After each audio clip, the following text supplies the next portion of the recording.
Oi, tudo bem? Eu sou Elizabeth Maia e vou dar a aula hoje sobre acúmulos intracelulares endógenos.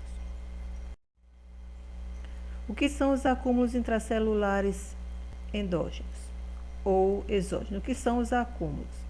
Na verdade, os acúmulos são a manifestação de um transtorno do metabolismo da célula, porque normalmente a célula utiliza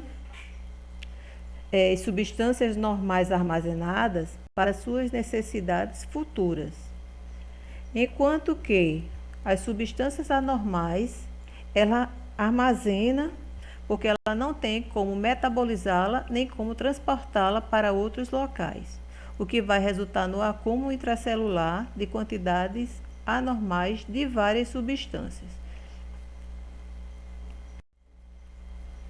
As substâncias acumuladas podem ser um constituinte celular normal, como água, lipídios, proteínas e carboidratos. Nos lipídios, vocês percebem que tem entre parênteses o nome degeneração gordurosa no fígado. Isso significa dizer o acúmulo de triglicerídeos nas células hepáticas.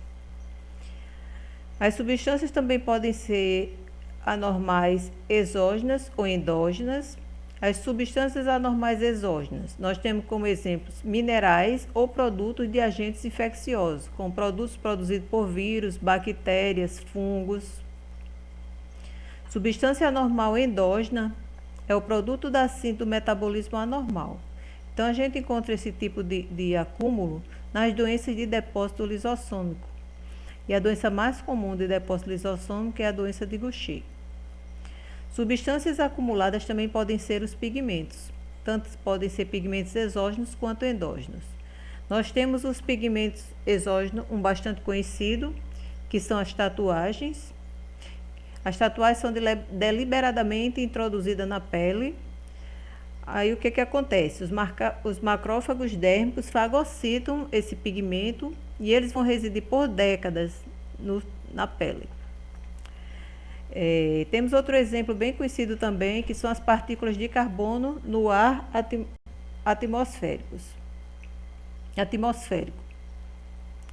Os pigmentos também podem ser pigmentos endógenos, como bilirrubina, hemosiderina e lipofuscina.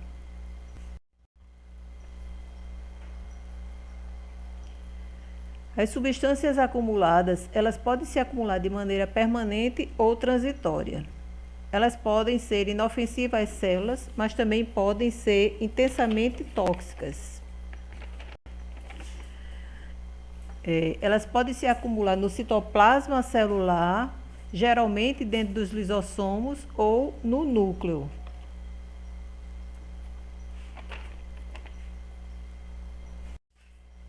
Os processos que vão resultar em acúmulos. A substância é endógena, normal, produzida em uma taxa normal ou aumentada. Porém, o defeito está no metabolismo ou na remoção que é inadequada. Nós temos dois exemplos.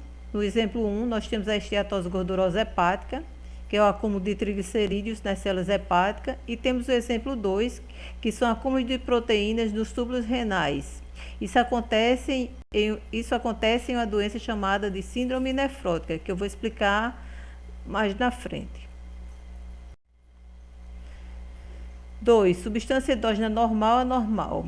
Isso aqui acontece devido a defeitos genéticos ou adquiridos no metabolismo, no dobramento da proteína, no armazenamento, transporte ou secreção dessas substâncias. O exemplo 1. Nós temos no exemplo 1 os defeitos enzimáticos. Então, aqui existe um defeito enzimático genético na enzima, que seria responsável por metabolizar lipídios e carboidratos, por exemplo, e essas substâncias não poderiam ser metabolizadas e iriam se acumular dentro das células. Nós temos no exemplo 2 a deficiência da alfa-1 antitripsina. A gente fala muito sobre essa substância durante o decorrer da aula. Se é uma proteína, devido a um defeito no seu dobramento, ela se acumula dentro das células. 3. As substâncias exógenas anormal não digeríveis pela célula ou que a célula não possa transportar. Então, a substância já é exógena, é anormal.